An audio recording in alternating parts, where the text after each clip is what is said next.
Episode 10. Do this when you don't feel good enough as a clinician.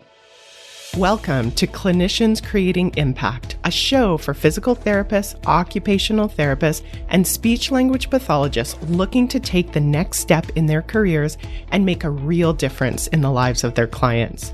If you're looking to improve the lives of neurodiverse children and families with neurological-based challenges, grow your own business, or simply show up to help clients, this is the show for you. I'm Heather Branscombe, therapist, certified coach, clinical director, and owner of Abilities Neurological Rehabilitation. I have over 25 years experience in both the public and private sectors, and I'm here to help you become the therapist you want to be, supporting people to work towards their dreams and live their best lives. You ready to dive in? Let's go. Hi, friend. I'm so glad you came to listen today. Episode 10 feels like a mini milestone for me. My podcast has got to double digits of episodes. It's so exciting. At first, I wondered what I could talk about on a weekly basis, and now I know that there are so many things for us to talk about as clinicians, and I am so excited to explore these topics with you. If you're listening to this when the podcast first hits, I know that for many of you, this is spring break season, which is amazing because right now I have about 20 centimeters of snow in my backyard. So just thinking of you hearing this during the last few weeks of March, it really makes me excited to know that spring is just around the corner. This topic today is one I see so often, and I have a lot of both passion and compassion for. Have you ever felt like you weren't good enough as a clinician? First off, I'm not sure if you're aware or not, but this is super common. Outside of our profession, they even name it as imposter syndrome, although you may or may not identify with that term, and that's totally okay. Either way, it's super common to feel at times like you aren't good enough as a clinician. You may be thinking something like, I don't know enough yet. You aren't getting the results that you want fast enough yet for your clients, or you may not feel like your sessions or that your intervention is enough. Now, some of this is even reinforced in our schooling.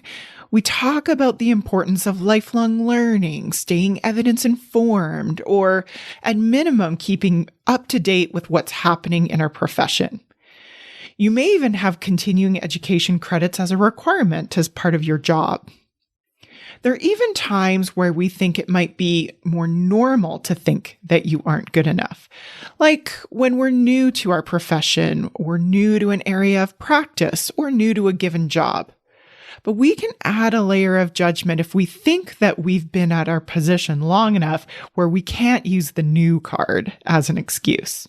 There's also the opinions of others of what additional credentials or education you should have to work in a given practice area, and if you believe that to be true.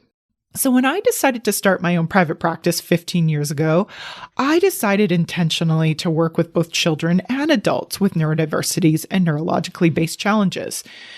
At the time, I had about 10 years experience in a variety of settings, but in truth, most of that practice was really in pediatrics.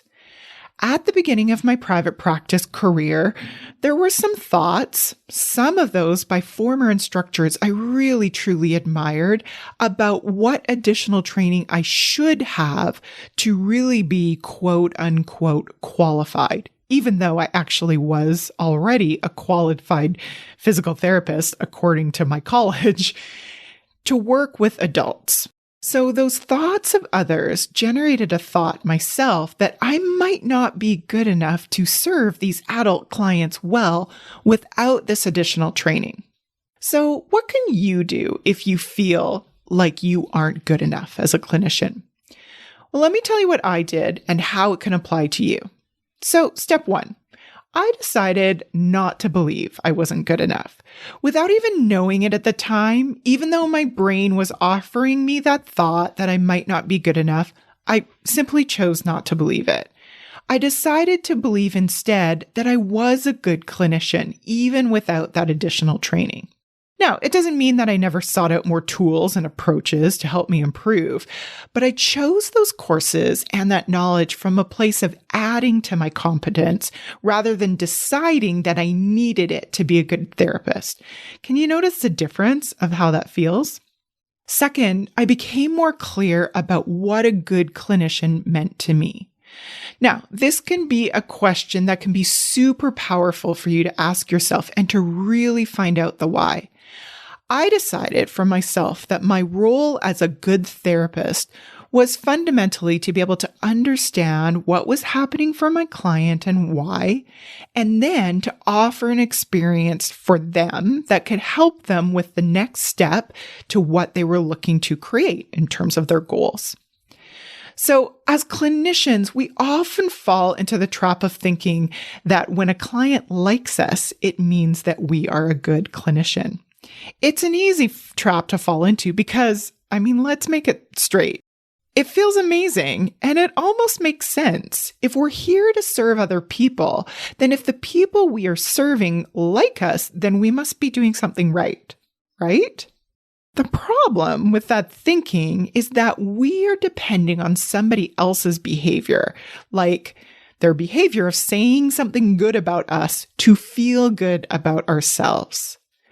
What if doing what is in the client's best interest long-term means that doing something that they may not appreciate in the short term?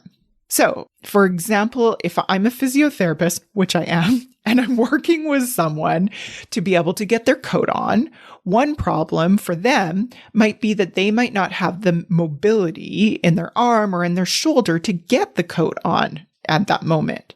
If I believe that I can get the mobility in their arm to do what they want, I may offer ways to increase that mobility through manual stretching, their own stretching, positioning, and other activities.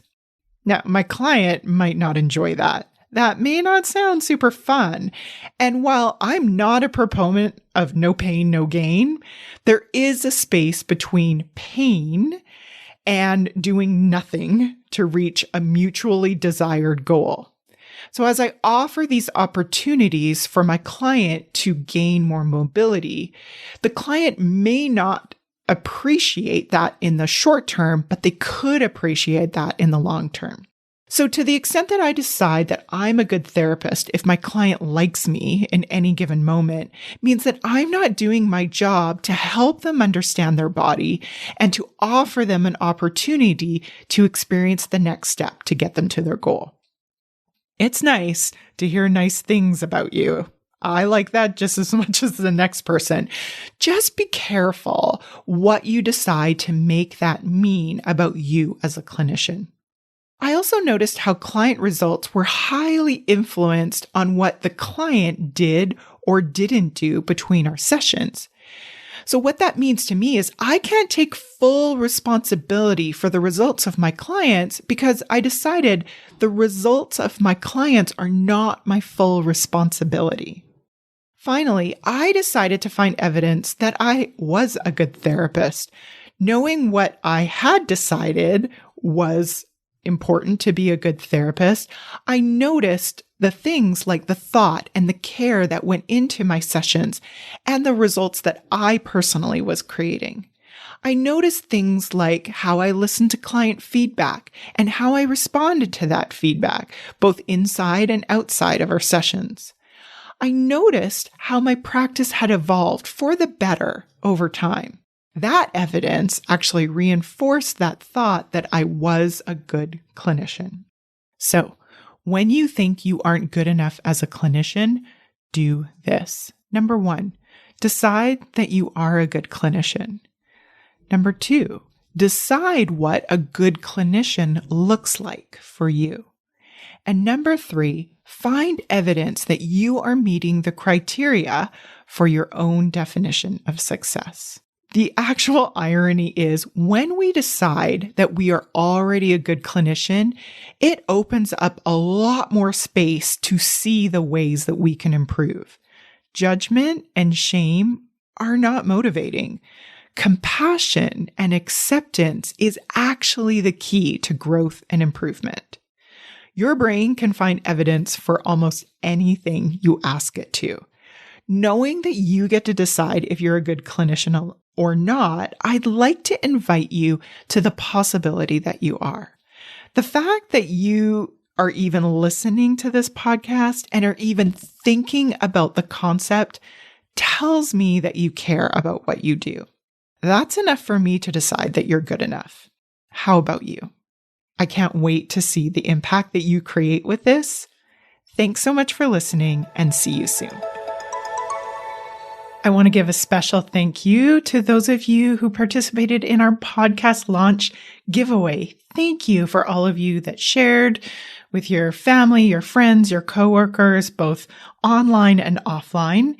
And I'd like to announce the winners. So congratulations to Beth, Christine, and to Tanya. I'll be following up with you individually so that you can get your Amazon gift card prizes. Thanks so much.